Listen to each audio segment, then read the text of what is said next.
Okay, perfect.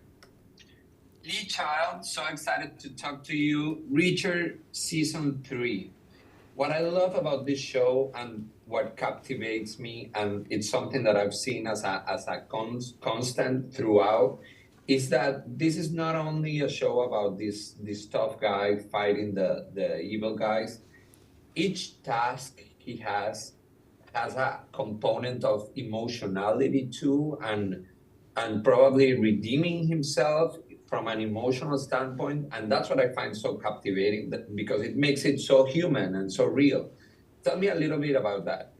Yeah, that's a smart comment because season 3 really depends on that. Reacher has a regret. He carries a regret with him, things that went wrong in his past.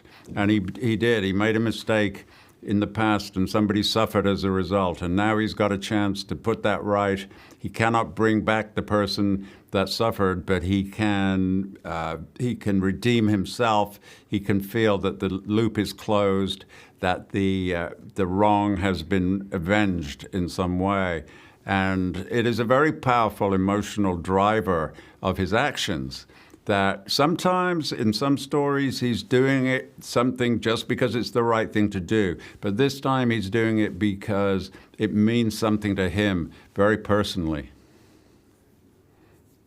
Definitely. And what I love about this show too, and I've seen it throughout, and I find it extremely important, is that it also has comedy to it in the relationships and the dynamics between the characters. How important is it for you as the creator of this universe to insert comedy throughout very serious subjects?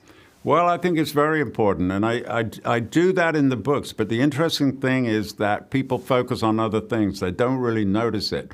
But there is humor in the books. It's dry, it's sardonic, and we decided to lighten up this very emotional through line. We thought we needed those one-liners, those jokes, those laughs in order to humanize the story, in order to take some of the sting out of it, and to characterize Reacher, he's always thinking ahead. He knows what he's going to do next, so he's got time to have the one-liner, and he uses it as a weapon.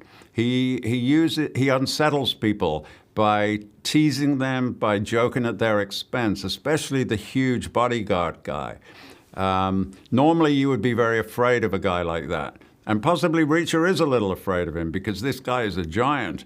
But still, he wants to throw him off balance a little bit by needling him all the time. Definitely. And to create this universe, to create the books and then the show, has it been rough on you as the person that got inspired with the idea to begin with? How has it been to see it on a screen?